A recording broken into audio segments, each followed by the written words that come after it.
The stagecoach lurched to a stop in front of the dusty trading post, and Natalie Vance stepped down onto ground she had never imagined she would see. Her stomach hollow with fear and her hands clutching nothing but a worn carpet bag containing 2 dresses and her mother's wedding ring. It was 1878, and Marysvale, Utah Territory, stretched before her like a painting done in shades of brown and red, the Tushar Mountains rising in the distance like ancient sentinels guarding secrets she could not yet comprehend. The September sun beat down with a relentless heat that made her black morning dress feel like a furnace, and she could taste the dust that seemed to hang perpetually in the air. She had traveled for 3 weeks from Philadelphia, watching the familiar green landscapes of the east give way to prairies, then to these high desert mountains, each mile taking her further from everything she had known and loved. Her father had died 6 months ago, leaving debts that consumed everything they owned. Her mother had followed him to the grave just 2 months later, some said from grief, but Natalie knew it was from the consumption that had hollowed her out from the inside. At 22 years old, Natalie found herself alone in the world with no family, no fortune, and no prospects. The only option that remained was to answer an advertisement for a schoolteacher in a small mining town in Utah Territory, a place so remote that no one else had applied for the position. She stood on the wooden boardwalk, her carpetbag at her feet, and looked around the main street of Marysvale. There were perhaps a dozen buildings, most of them rough-hewn structures that looked like they might blow away in a strong wind. A saloon, a general store, a livery stable, and what appeared to be a mining company office were the most substantial structures. Men in dusty work clothes and broad-brimmed hats walked past, their eyes lingering on her with curiosity. Women were scarce here, that much was obvious. "Miss Vance." A voice called from behind her, and she turned to see a portly man in a rumpled suit approaching. "I am Harold Timmons, the mining company clerk. We have been expecting you." "Thank you for meeting me, Mr. Timmons," Natalie said, trying to keep her voice steady despite the fear that threatened to overwhelm her. "I am grateful for the opportunity to teach here." Harold Timmons looked uncomfortable, his eyes not quite meeting hers. "Yes, well, about that. We need to have a conversation, Miss Vance. Perhaps you would like to freshen up first. We have arranged lodging for you at the boarding house down the street." Something in his tone made her stomach clench with dread, but she nodded and followed him down the dusty street. The boarding house was run by a severe-looking woman named Mrs. Patterson, who showed her to a small room on the 2nd floor with a window overlooking the street. The room contained a narrow bed, a washstand, and a single chair. It was Spartan, but it was clean, and after 3 weeks of travel, Natalie was grateful for any place to rest. After washing her face and changing into her other dress, which was only slightly less worn than the first, Natalie made her way downstairs to find Harold Timmons waiting in the small parlor.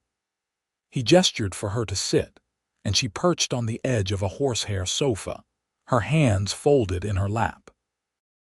"Miss Vance, I am afraid I have some unfortunate news," Harold began, clearing his throat. "The mining company has decided that they cannot afford to fund a school at this time. The silver vein we were working has played out, and many of the miners are leaving for better prospects elsewhere. There simply are not enough families remaining to justify the expense of a teacher."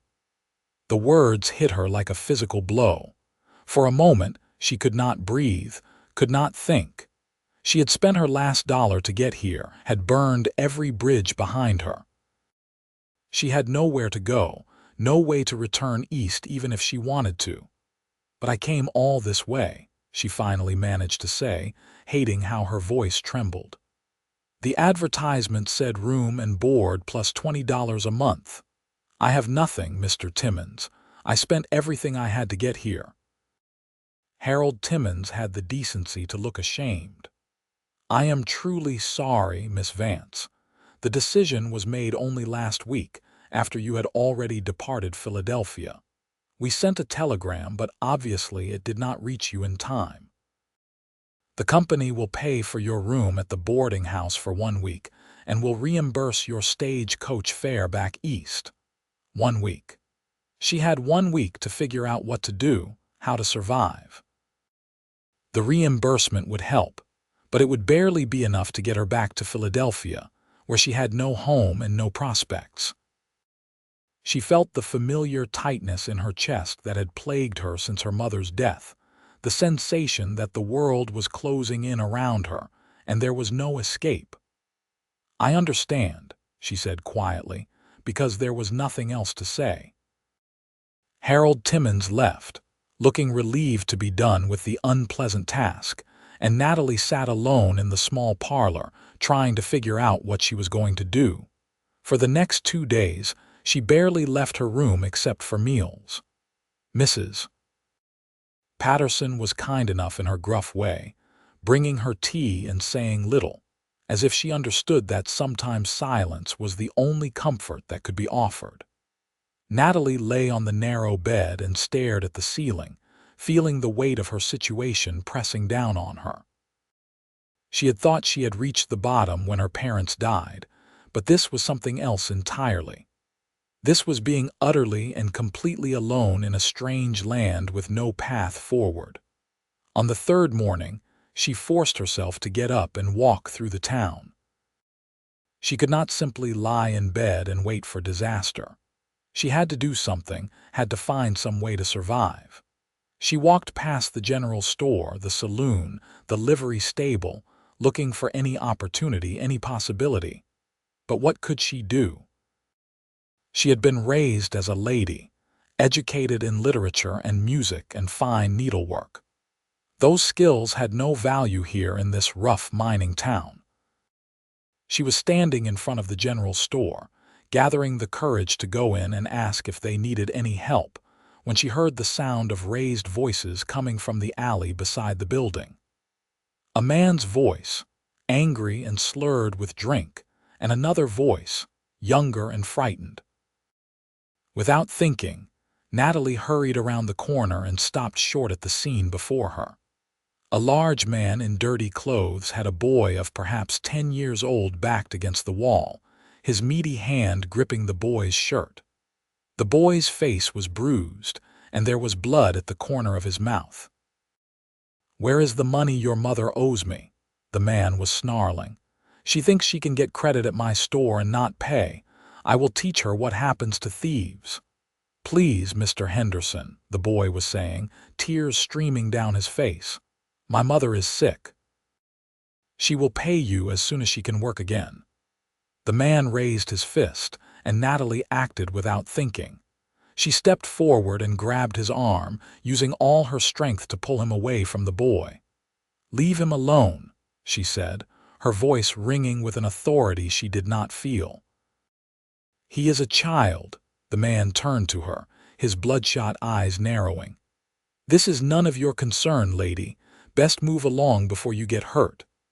"I will not move along," Natalie said, her heart pounding so hard she thought it might burst from her chest.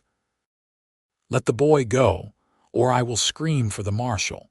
For a moment, the man looked like he might strike her, but then he seemed to think better of it. He released the boy with a shove that sent him sprawling in the dirt and pointed a thick finger at Natalie. "You just made a powerful enemy, lady.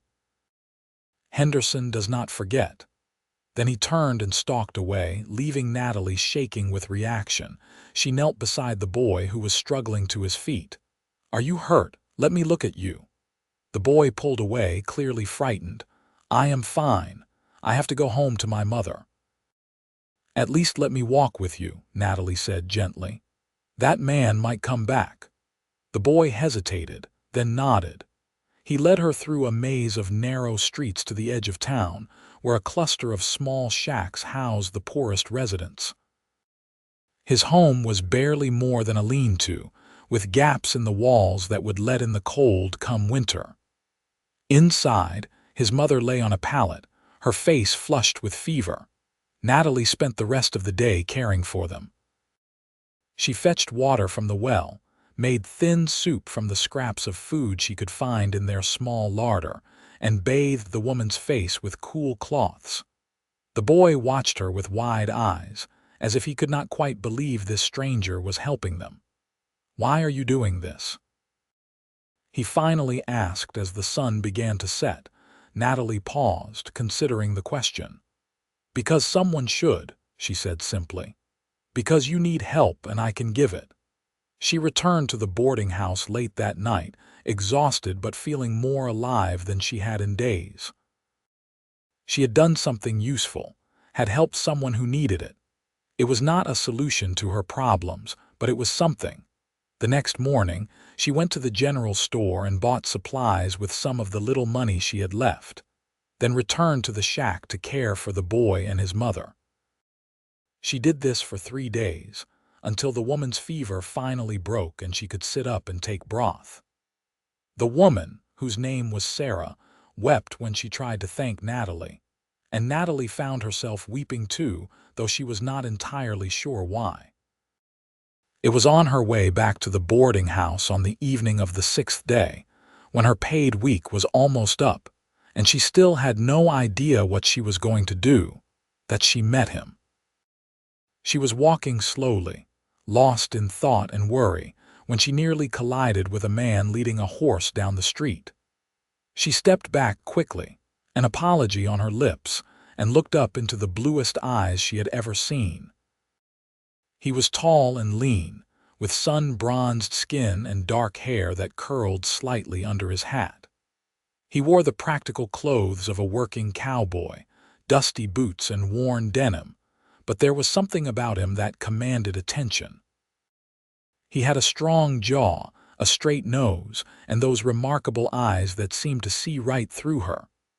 "Pardon me, miss," he said, touching the brim of his hat. His voice was low and warm, with a slight drawl that suggested he was from farther south. "I was not watching where I was going."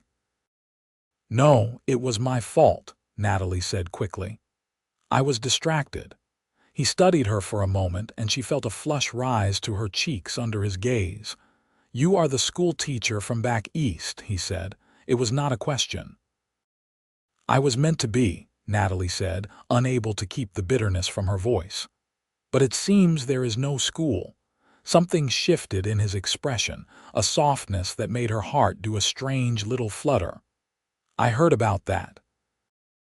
Bad business, bringing you all this way and then pulling the rug out. I am Thomas Lawson. I run a cattle ranch about 5 miles north of town." "Natalie Vance," she said, and shook his offered hand. His grip was firm and warm, and she found herself reluctant to let go. "What are you going to do, Miss Vance?" Thomas asked, and there was genuine concern in his voice. "I honestly do not know," she admitted. "I have until tomorrow to figure something out, and then I have nowhere to go."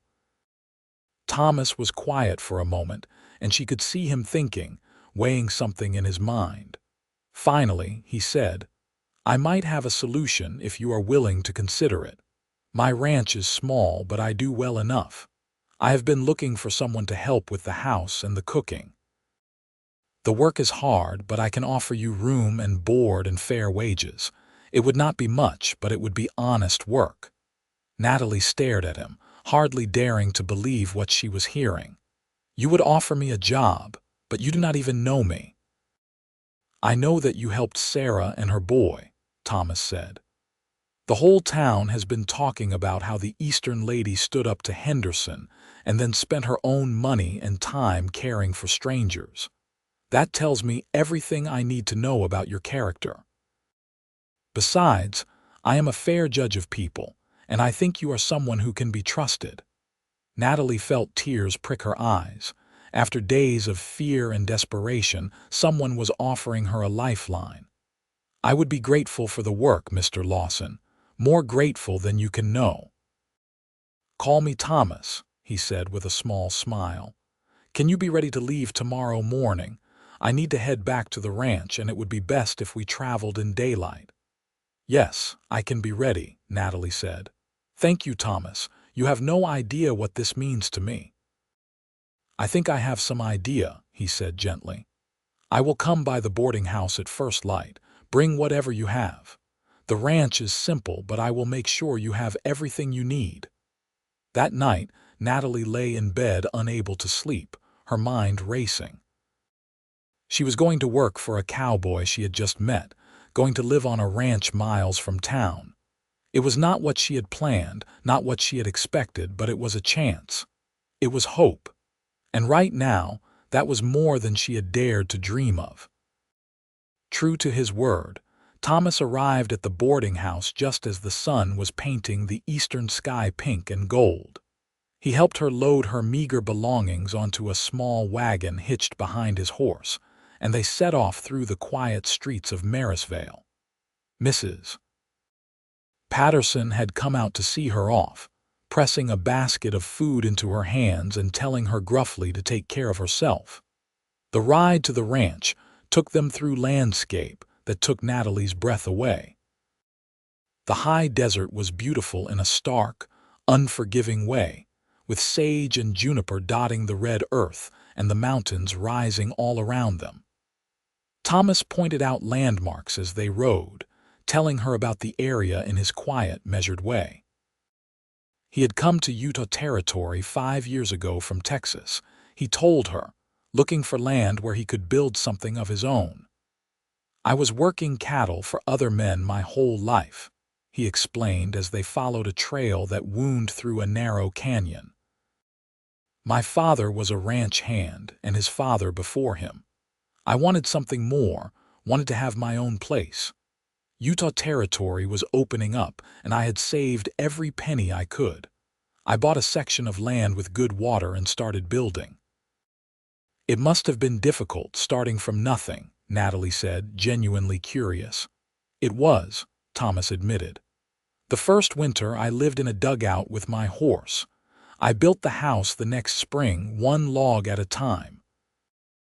I started with 10 head of cattle and have built the herd to near 100 now. It is not much compared to the big outfits, but it is mine. There was pride in his voice, and Natalie found herself admiring his determination. She understood what it meant to want to build something, to have a place in the world that was your own. They crested a rise, and Thomas pulled the wagon to a stop. There it is, he said, pointing down into a valley below.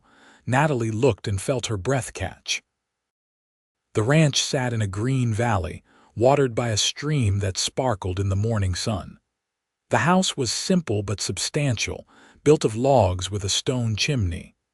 There was a barn, a corral, and several outbuildings. It was beautiful in its simplicity, a place carved out of the wilderness through hard work and determination. It is wonderful, Natalie said honestly. It is home, Thomas said, and there was something in his voice that made her look at him. He was gazing at the ranch with an expression of such love and satisfaction that it made her heart ache. This man had built something meaningful with his own hands, had created a life for himself through sheer will and effort. She found herself wanting to be part of that, to help him build and grow this place. They descended into the valley, and as they drew closer to the house, Natalie could see the details Thomas had put into his home. The logs were carefully chinked, the windows had real glass, and there was a covered porch across the front. It was not fancy, but it was solid and well made. Thomas helped her down from the wagon and carried her carpet bag to the house. Inside, Natalie found herself in a large main room that served as both kitchen and living area. There was a stone fireplace, a sturdy table with chairs, and a kitchen area with a good iron stove. The floor was wood plank, clean and swept. Through a doorway she could see what appeared to be a bedroom. I will sleep in the barn, Thomas said, seeing where she was looking. You can have the bedroom, it is only proper. I cannot take your bedroom, Natalie protested. This is your home. I insist, Thomas said firmly. I have been sleeping in the barn half the time anyway to be close to the stock. It is no hardship. Besides, a lady needs her privacy. Natalie wanted to argue, but she could see from his expression that it would do no good. This was clearly important to him, this matter of propriety and respect. "Thank you," she said instead. "I will try to be worthy of your kindness." "You already are," Thomas said simply. "Now, let me show you around so you know where everything is." He spent the next hour giving her a tour of the ranch. The barn was neat and well organized, with stalls for the horses and areas for storing feed and equipment. The root cellar was stocked with preserves and vegetables. The chicken coop housed a dozen hens that provided eggs. There was a smokehouse, a workshop, and a small building that Thomas used for storing tack and equipment. "I usually rise before dawn," Thomas explained as they walked back to the house.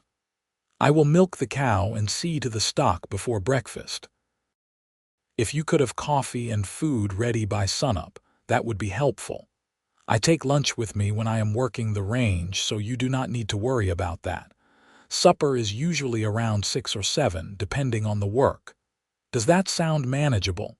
"Yes, of course," Natalie said. It sounded more than manageable. It sounded like a routine, a purpose, something to structure her days around. After weeks of uncertainty and fear, the simple rhythm of work was exactly what she needed. That first day set the pattern for the days that followed. Natalie rose early and made breakfast, learning to cook on the iron stove and prepare the simple, hearty food that a working man needed. Thomas was unfailingly polite and respectful, always thanking her for the meals and asking if she needed anything. He was a man of few words, but when he spoke, it was with thought and purpose. In the afternoons, while Thomas was out working with the cattle, Natalie kept the house clean, tended the garden, fed the chickens, and did the endless tasks that came with running a household on a remote ranch. It was hard work, harder than anything she had done in her life in Philadelphia, but she found it satisfying in a way that her old life had never been. Every task completed was a visible accomplishment. Every day ended with tangible results. The evenings were her favorite time. Thomas would return, dusty and tired, and wash up at the pump outside before coming in for supper. They would sit at the table and talk, their conversations growing longer and more comfortable as the days passed. Thomas told her about his work, about the cattle and the land, and Natalie found herself fascinated by this world she had never known. She told him about Philadelphia, about her parents and her old life, and he listened with genuine interest. "You must miss it," he said one evening as they sat on the porch watching the sun set behind the mountains. "The city, I mean, all the culture and society." Natalie considered this, surprised to realize that she did not miss it as much as she might have expected. "I miss my parents," she said honestly. "I miss the life we had before my father died and everything fell apart, but the city itself, no, I do not think I miss it. There is something about this place, this land. It is harsh and demanding, but it is also honest. You know where you stand here. Your worth is measured by what you do, not by who your family is or how much money you have." Thomas nodded, seeming to understand. "That is why I came here. In Texas, I was always just the hired hand, the son of the hired hand. It did not matter how hard I worked or how good I was with cattle. I would never be anything more than that. Here, a man can build something, he can be something. Or a woman," Natalie added softly. Thomas turned to look at her, and in the fading light his eyes were very blue. "Or a woman," he agreed. Something passed between them in that moment, an understanding, a connection.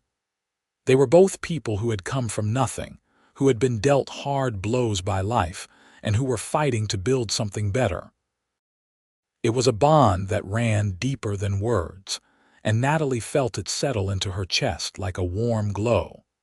As the weeks passed, that glow grew stronger. She found herself looking forward to Thomas's return each evening, found herself lingering over conversations and inventing reasons to be near him. She noticed small things about him, the way he pushed his hair back when he was thinking, the rare but beautiful smile that transformed his serious face, the gentleness with which he handled the animals. He was a good man, fundamentally decent in a way that had nothing to do with breeding or education. He was good because he chose to be, because he worked at it every day. She thought perhaps he felt it too, this growing connection between them. She caught him watching her sometimes when he thought she was not looking, saw the way his expression softened when she laughed, noticed how he found small ways to make her life easier without making a fuss about it. He brought her wildflowers he found while riding the range, fixed the latch on the chicken coop that had been sticking, built her a bench by the garden so she could sit in the shade while she worked. One evening in late October, nearly 2 months after she had arrived at the ranch, Thomas came back earlier than usual. Natalie was in the kitchen preparing supper when she heard his boots on the porch, and she looked up in surprise as he came through the door. "Is everything all right?" she asked, immediately concerned that something had gone wrong. "Everything is fine," Thomas assured her. "I finished early today and thought maybe we could ride up to the high pasture. There is something I want to show you before it gets dark." Natalie wiped her hands on her apron, her heart beating faster at the prospect of spending time with him away from the routine of the ranch. "Let me change into my riding skirt." Thomas had taught her to ride in the weeks since she arrived, patient and encouraging as she learned to handle the gentle mare he had picked out for her. She had progressed from terrified to merely nervous, and on good days, she could almost relax and enjoy the sensation of moving across the land on horseback. They saddled the horses and rode out of the valley, following a trail that climbed steadily up the mountainside. The air was cool and crisp, carrying the scent of pine and the first hint of the winter that would come soon. Natalie breathed deeply, marveling at how much her life had changed in such a short time. 2 months ago, she had been desperate and alone, certain that her life was over. Now she was riding through beautiful country with a man she was coming to care for deeply, feeling more alive than she had in years. The trail opened into a high meadow, and Thomas reined in his horse. "Look," he said, pointing. Natalie looked and gasped. The meadow was filled with aspen trees, and their leaves had turned to pure gold. They glowed in the late afternoon sun like living fire, and the sight was so beautiful it made her chest tight. "I wanted you to see this," Thomas said quietly. "The aspens only hold their color for a week or two before the leaves fall. I thought you would appreciate it." "It is the most beautiful thing I have ever seen," Natalie said, her voice catching. They dismounted and walked into the meadow, the horses following behind them on loose reins. The leaves rustled overhead, sounding like rain, and the golden light fell over everything like a benediction. Natalie turned to Thomas, wanting to thank him for bringing her here, and found him watching her with an expression that made her breath stop. "Natalie," he said, and her name had never sounded so beautiful as it did in his voice. "I need to tell you something, and I am not good with words, so I am just going to say it plain. You came here to work for me, and I know that is all you expected, but somewhere along the way, things changed for me. You are the finest person I have ever known, and I find myself thinking about you all the time. When I am out working, I am counting the hours until I can come back and see you. When I am with you, everything feels right in a way it never has before. I am in love with you, Natalie. I know you might not feel the same, and I will understand if you want to keep things as they are, but I could not go another day without telling you the truth." Natalie felt tears spring to her eyes, but they were tears of joy. "Thomas," she said, reaching for his hands, "I love you too. I have been falling in love with you since the day we met, and I did not even realize it until recently. You made me feel like I matter, like I have worth, when I thought I had lost everything. You gave me a home and a purpose when I had nowhere else to go. You made me feel like everything when I came with nothing." Thomas pulled her close, and she went into his arms willingly, feeling the strength of him, the solidity. When he kissed her, it was gentle and reverent, as if she were something precious and fragile. She kissed him back, putting all her feelings into it, all her gratitude and affection and love. When they finally pulled apart, both of them were smiling, and Thomas's eyes were bright with happiness. "Will you marry me, Natalie? Will you be my wife and help me build this ranch into something we can be proud of?" "Yes," Natalie said without hesitation. "Yes, I will marry you, Thomas. There is nothing I want more." They stood in the golden meadow, holding each other as the sun set and the aspens glowed around them, and Natalie felt a peace settle over her that she had never known before. She had found her home, her purpose, and her love all in one place, all in one man. They rode back to the ranch in the twilight, hands linked between their horses, making plans. They would be married in Marysvale, Thomas said, as soon as the circuit preacher came through, which should be in another week or two. It would be a simple ceremony, but it would be theirs. Natalie thought of her mother's wedding ring, still carefully wrapped and tucked in her carpet bag, and decided she would wear it. Her mother would have loved Thomas, would have been glad to know that her daughter had found such a good man. The next 2 weeks passed in a blur of preparation and anticipation. Thomas rode into town to speak with the preacher and to file the necessary paperwork. Natalie cleaned the house from top to bottom, as if preparing for the most important guests of her life. She sewed herself a new dress from fabric Thomas brought her from the general store, a simple blue cotton that matched her eyes. It was not fancy, but it was new and made just for this occasion, and that made it special. Sarah, the woman Natalie had helped when she first came to Marysvale, heard about the wedding and insisted on making a cake. She appeared at the ranch 3 days before the ceremony, her son in tow, carrying a basket of ingredients. "You helped me when I had nothing," Sarah said firmly when Natalie tried to protest. "Now let me help you celebrate." The two women spent the afternoon baking in the ranch kitchen, and Natalie felt the warmth of female friendship, something she had been missing since leaving Philadelphia. Sarah told her stories about life in Marysvale, giving her advice about surviving the harsh winters and dealing with the various personalities in town.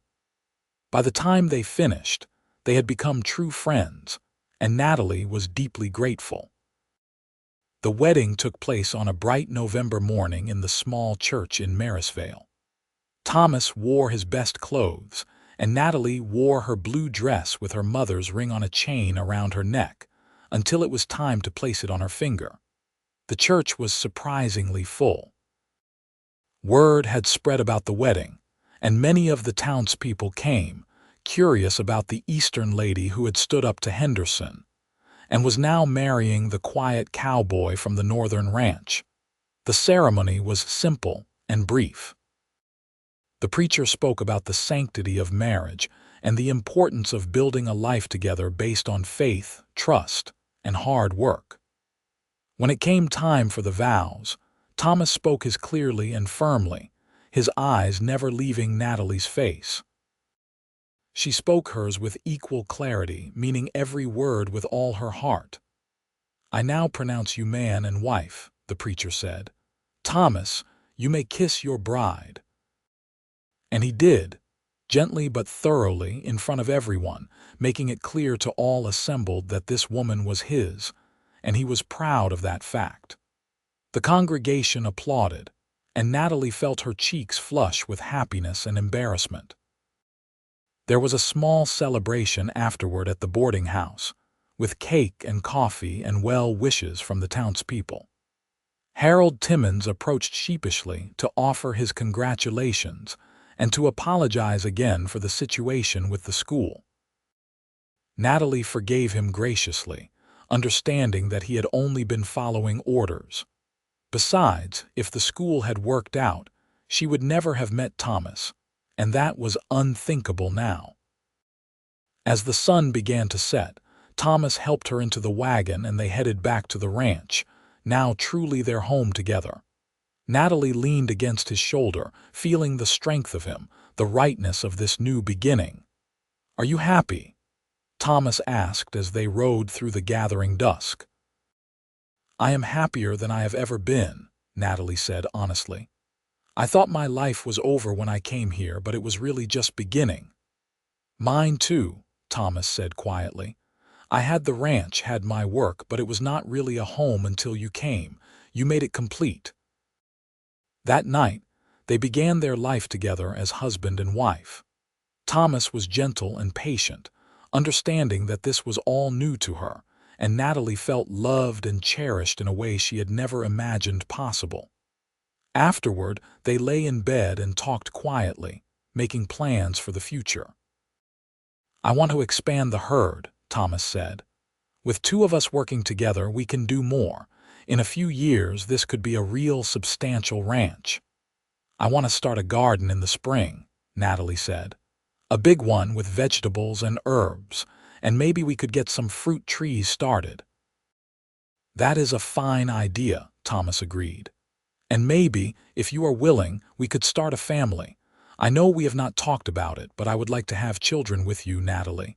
Sons and daughters to carry on what we are building here."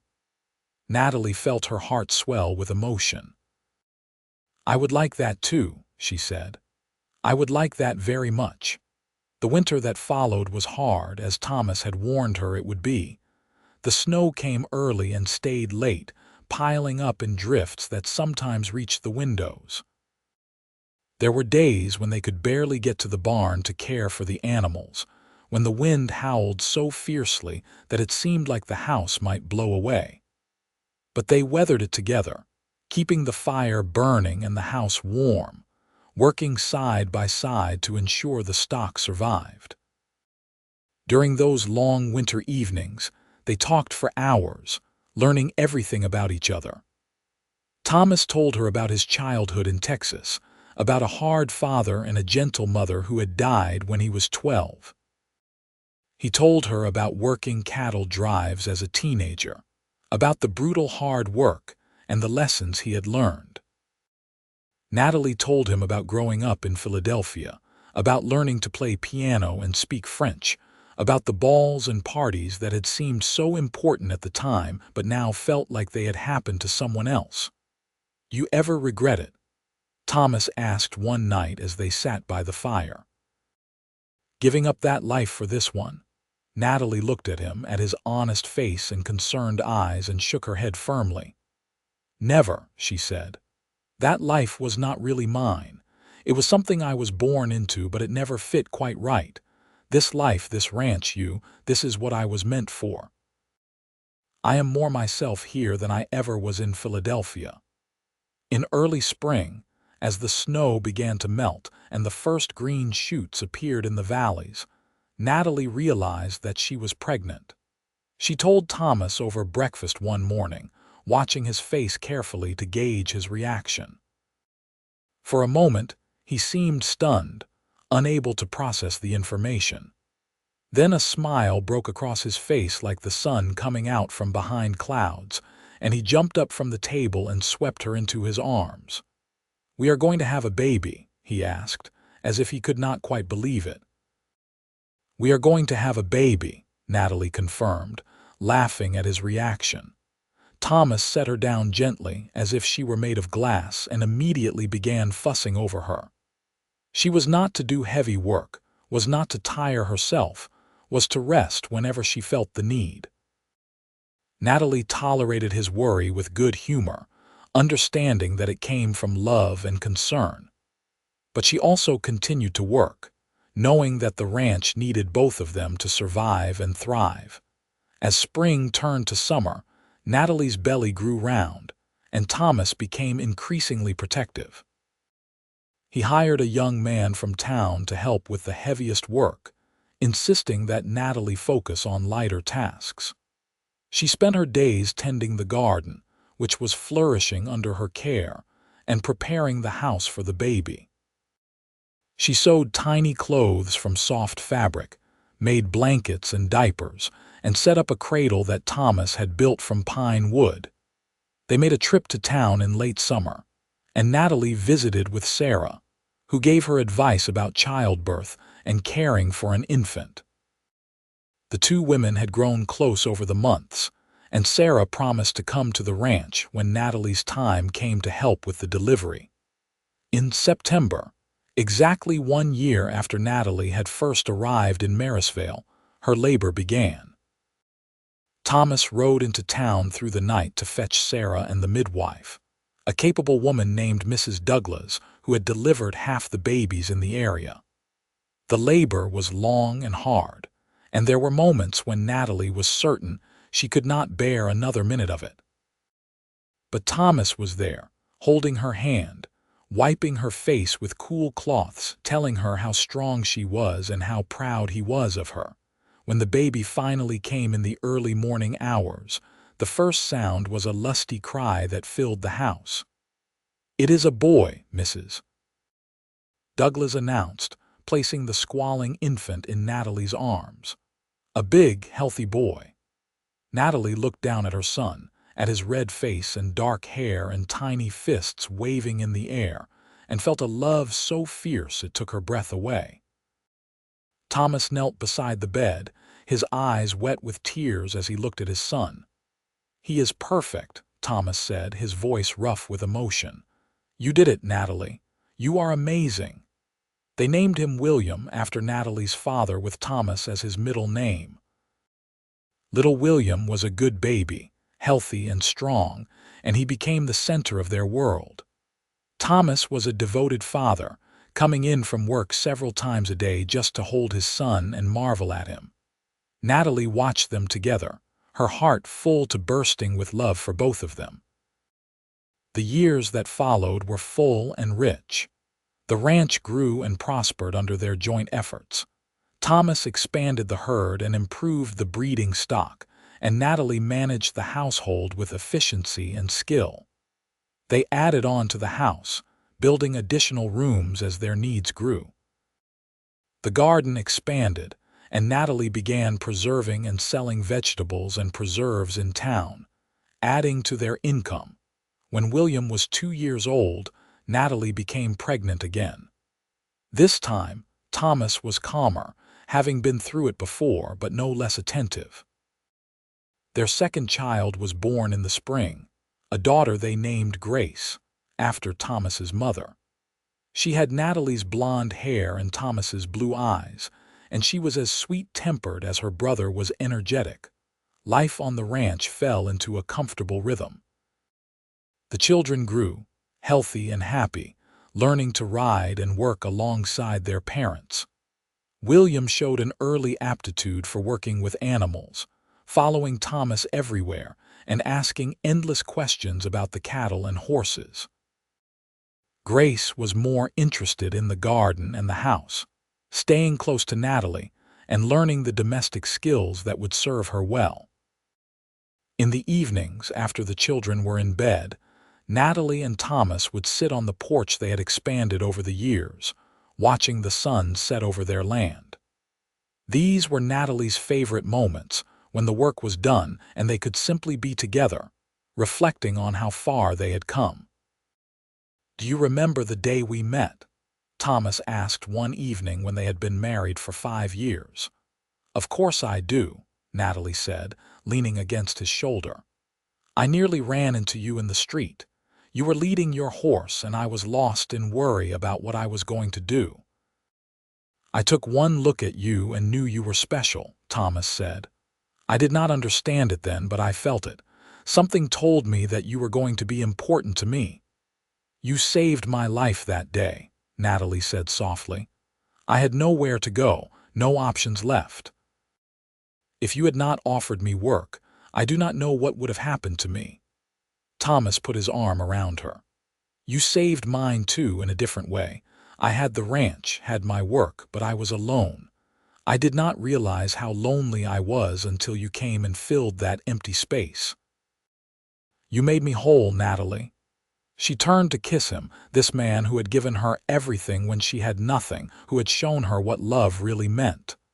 "We saved each other," she said.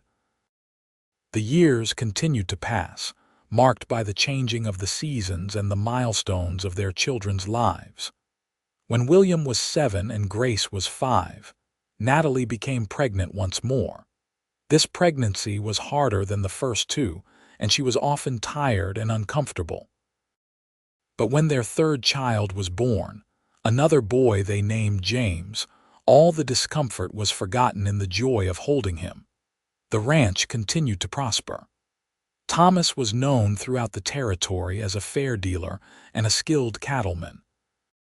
People came from miles around to buy his stock, knowing they were getting quality animals. Natalie's preserves and baked goods were in high demand in Marysvale, and she had more orders than she could fill.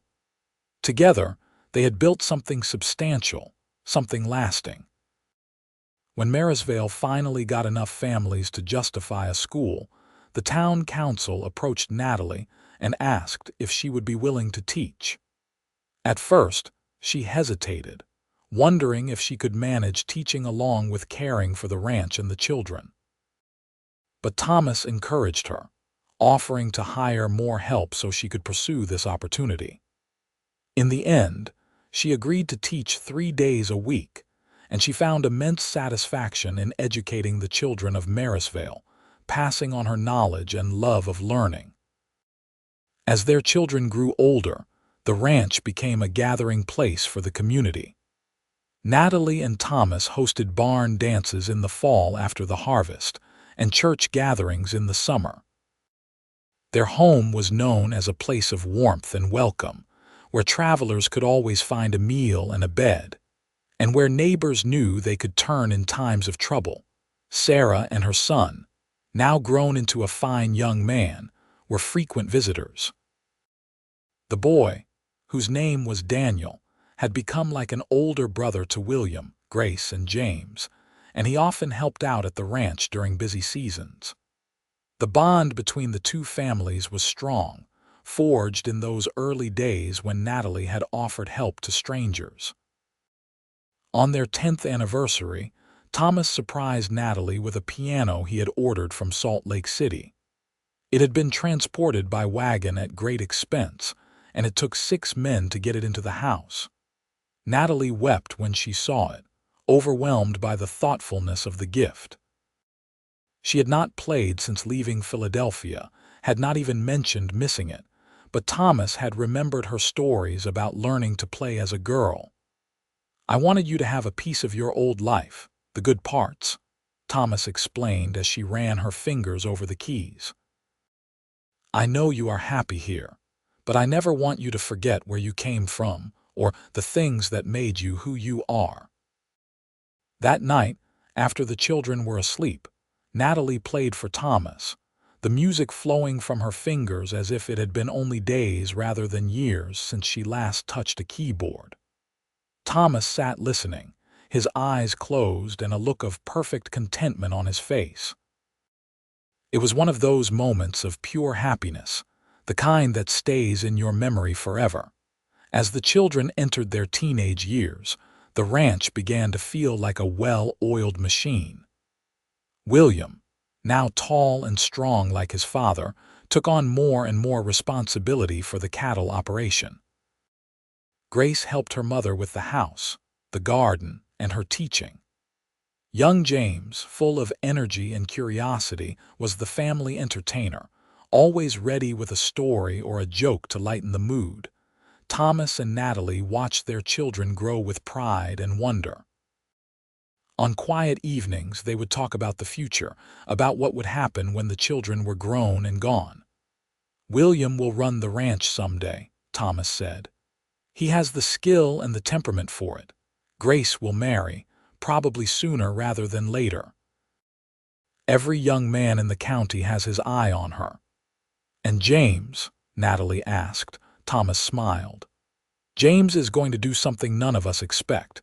He is too restless to stay in one place, too curious about the world. He will make his mark somehow, but it will be in his own unique way." Natalie leaned against her husband, comfortable in the way that only comes from years of shared life. "Whatever they do, wherever they go, we have given them a good foundation. We have shown them what love looks like, what hard work and dedication can build. That is the greatest gift we could give them." "We did that together," Thomas said, kissing the top of her head. "Everything good in my life has come from the day I met you in Marysvale. You were the best thing that ever happened to me, Natalie Lawson." "And you were the best thing that ever happened to me, Thomas Lawson," Natalie replied. "I came here with nothing, feeling like my life was over. You made me feel like everything. You showed me what it meant to truly live, to love, to build something meaningful. You gave me a home, a family, a purpose. You gave me everything." As the sun set over the ranch, painting the sky in shades of orange and pink, Natalie reflected on the journey that had brought her to this place. She thought about the frightened, desperate young woman who had stepped off the stagecoach in Marysvale 12 years ago, who had thought her life was ending. She could hardly recognize herself in that person now. The years continued their steady march, bringing changes both expected and surprising. Grace did indeed marry, choosing a young rancher from the neighboring valley who loved her deeply and treated her with respect and kindness. The wedding was held at the ranch, with people coming from all over the territory to celebrate. Natalie cried happy tears as she watched her daughter exchange vows, remembering her own wedding day and the journey that had brought her to that point. William took over more and more of the ranch operations as Thomas began to slow down. It was not that Thomas was old or infirm, but after 30 years of hard physical labor, his body was beginning to show the wear. He joked that he had earned the right to take things a bit easier, and Natalie was glad to see him relaxing more, taking time to enjoy the fruits of their labor rather than always pushing for more. James, as Thomas had predicted, proved to be the wanderer of the family. When he turned 20, he announced his intention to attend the university in Salt Lake City, the first member of either family to pursue higher education. Thomas and Natalie supported his decision wholeheartedly, proud that they had been able to give their son opportunities they never had. With the children grown and pursuing their own paths, Thomas and Natalie found themselves alone again at the ranch. It was a strange transition at first, the house feeling too quiet without the noise and energy of children. But they adapted, rediscovering each other in new ways, enjoying the freedom to focus on their own interests and each other. Natalie continued teaching, finding deep satisfaction in shaping young minds and passing on her knowledge. She also began writing, recording the history of Marysvale and the stories of the people who had built the community. Thomas encouraged her, understanding that this was important work, preserving the past for future generations. Thomas focused on improving the ranch's breeding program, developing a reputation for raising some of the finest cattle in Utah Territory. He also became involved in territorial politics, serving on various committees and helping to advocate for the interests of ranchers and farmers. He was respected throughout the territory for his fairness and his practical wisdom. On their 20th anniversary, Thomas took Natalie back to the Aspen Meadow where he had first told her he loved her. The trees were golden again, just as they had been that day, and the sight was as beautiful as she remembered. They stood hand in hand, looking at the shimmering leaves, and Natalie felt the same rush of emotion she had felt that first time. 20 years, Thomas said, shaking his head in wonder. It has gone so fast. The best years of my life, Natalie said. Every single one of them. Mine too, Thomas agreed. You know, people sometimes ask me what the secret is to a good marriage, to building something that lasts, and I tell them it is simple, really. You find someone you respect, someone whose company you enjoy, someone who makes you want to be better. And then you work at it every single day. You choose to love them, even on the days when it is hard. You build something together, something bigger than either of you alone. Is that what we did? Natalie asked, smiling up at him. That is exactly what we did, Thomas said. And I would do it all again in a heartbeat. Every challenge, every hardship, every moment of doubt, all of it was worth it to get to this place, to have this life with you. As they rode back to the ranch in the golden afternoon light, Natalie thought about everything they had built together. The ranch, the family, the community involvement, all of it was a testament to what two people could accomplish when they worked together toward a common goal. But more than that, it was a testament to love, to the power of choosing each other every single day. The years that followed were gentler, marked by the rhythms of grandchildren visiting and the quieter pleasures of mature love. Grace had 3 children, and William married a lovely girl from town and started his own family. They brought the children to visit often, and the ranch was once again filled with the laughter and energy of young ones. James graduated from university and got a position teaching history in Salt Lake City. He visited less frequently, but when he did come home, he brought fascinating stories about the wider world and the changes that were sweeping across the nation.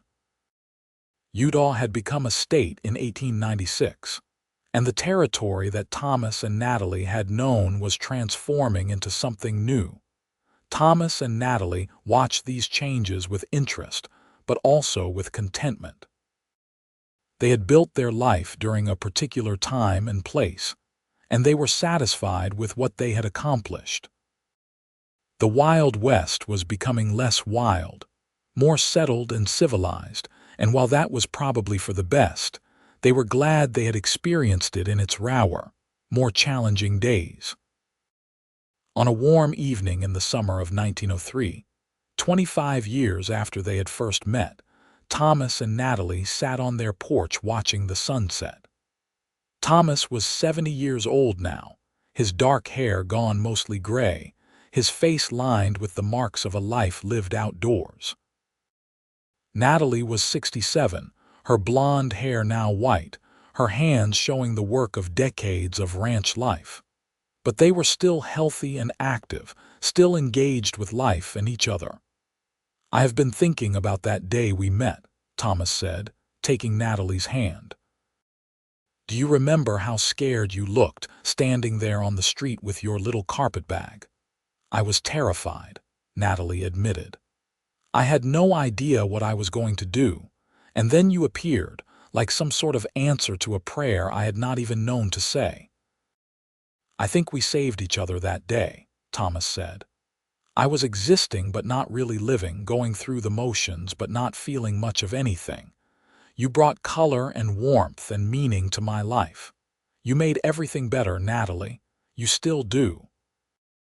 Natalie squeezed his hand, feeling the same surge of love she had felt 25 years ago. We have had a good life, have we not? The best life, Thomas confirmed. Better than anything I could have imagined or hoped for, and it is not over yet. We still have years ahead of us, years to enjoy our grandchildren, to watch the ranch continue to grow under William's management, to see what James and Grace accomplish. Years to grow old together, Natalie added. I am already old, Thomas joked, and Natalie laughed, the sound as bright and joyful as it had been when she was a young woman. They sat in comfortable silence as the stars began to appear in the darkening sky. Somewhere in the distance, a coyote called, and the sound of the stream that ran through their property provided a constant, gentle backdrop. This was home, this was love, this was everything they had built together from nothing. Inside the house, Natalie's piano stood in the corner of the living room, still played regularly. On the walls hung photographs of their children and grandchildren, documenting the growing family. The shelves held books Natalie had collected over the years, including several volumes of her own written history of Marysvale. In the bedroom, the quilt that covered their bed had been made by Grace, each square representing a different memory from their life together. Every object, every detail of the ranch spoke of love and labor, of years spent building something meaningful. This was their legacy, not just the land and the buildings and the cattle, but the family they had raised, the community they had helped build, the love they had shared and modeled for others. As the years continued to pass, Thomas and Natalie settled into a peaceful old age. They were blessed with good health for the most part, able to continue enjoying their life together.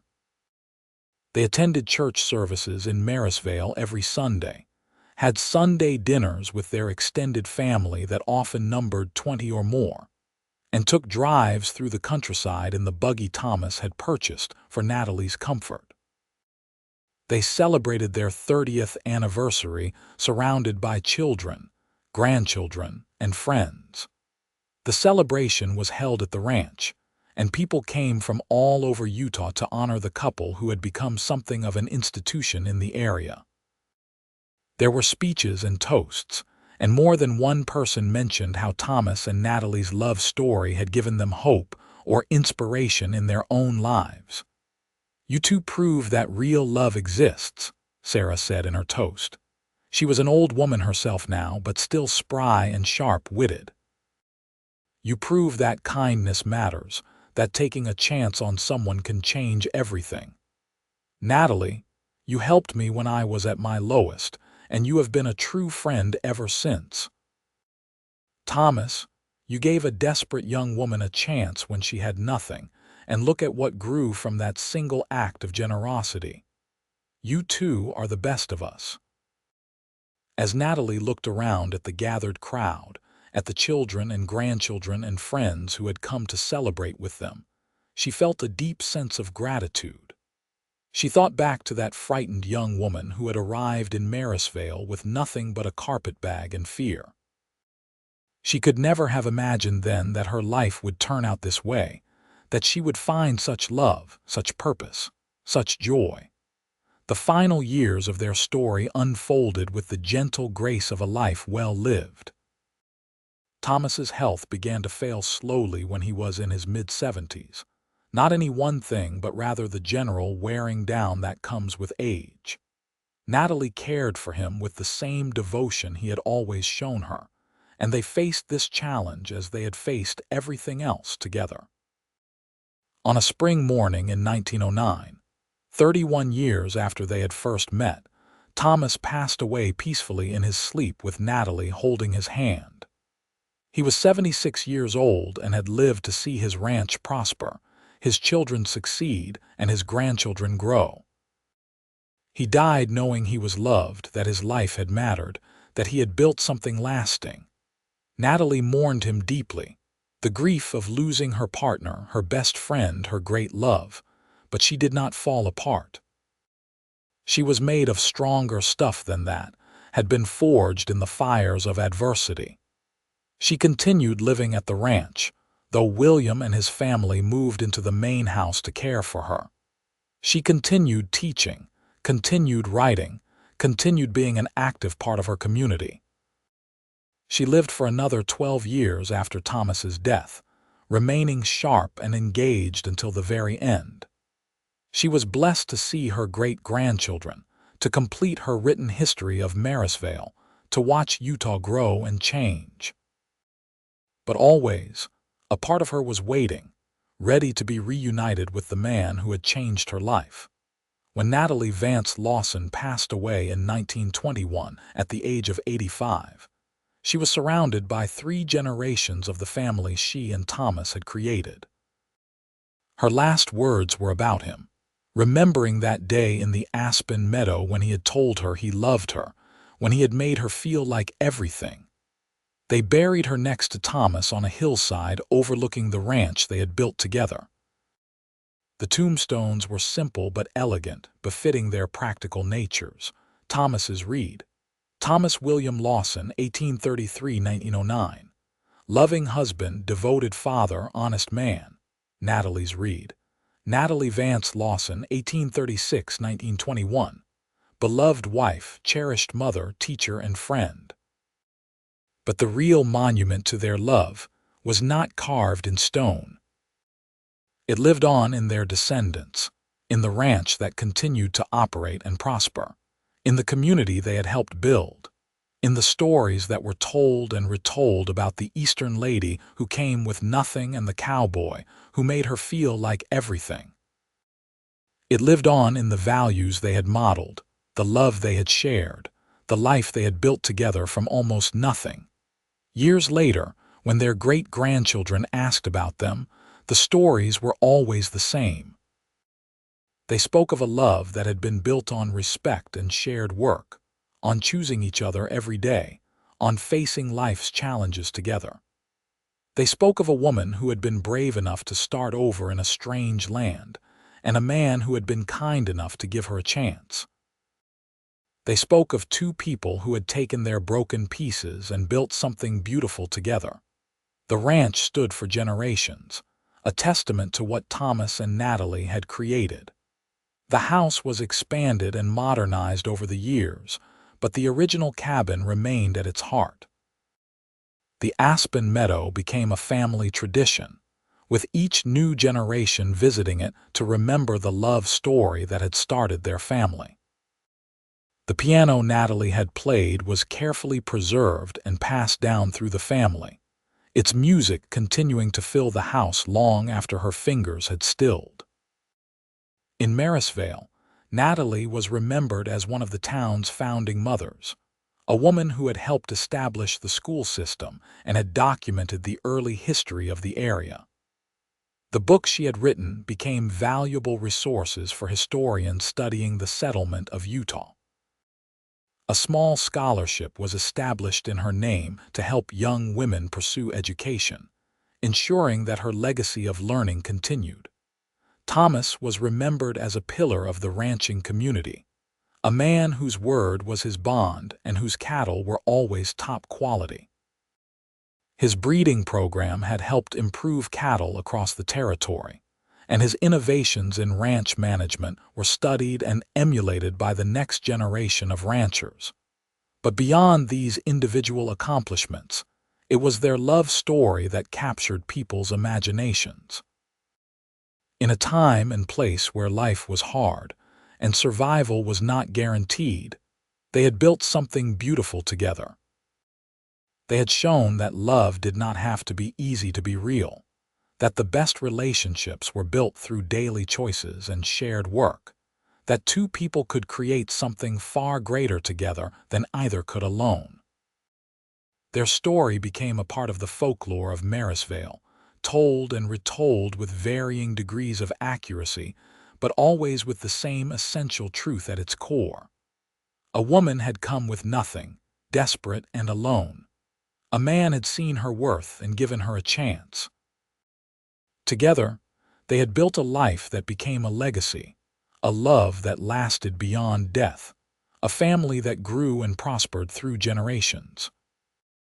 On quiet evenings at the ranch, when the sun set behind the mountains and painted the sky in shades of orange and pink, it was easy to imagine their spirits still there, sitting on the porch they had built together, hands linked, watching over the land and the family they had created. In those moments, their love felt as real and present as it had been in life, a force that had shaped the world around them and continued to influence it long after they were gone. And that, perhaps, was the true measure of their lives. Not the acres they had owned, or the cattle they had raised, or the children they had borne, important as all those things were. The true measure was the love they had shared, the example they had set, the proof they had provided that even in the hardest of times and the roughest of places, love could flourish and grow and create something lasting and beautiful. Thomas had been right that day in the Aspen Meadow. They had saved each other. Natalie had come to Marysvale with nothing but a carpetbag and fear, her life in ruins and her future uncertain. Thomas had given her work, then friendship, then love, but she had given him just as much in return. She had taken his house and made it a home, had taken his lonely existence and filled it with warmth and meaning, had taken his dreams and helped him build them into reality. Together, they had proven that the greatest riches in life could not be measured in gold or land or possessions. The greatest riches were in the love you shared, the family you built, the legacy you left behind. They had started with nothing and created everything that mattered. And their story, the story of a woman who came with nothing and a cowboy who made her feel like everything, lived on as a testament to the transformative power of love, kindness, and the courage to begin again.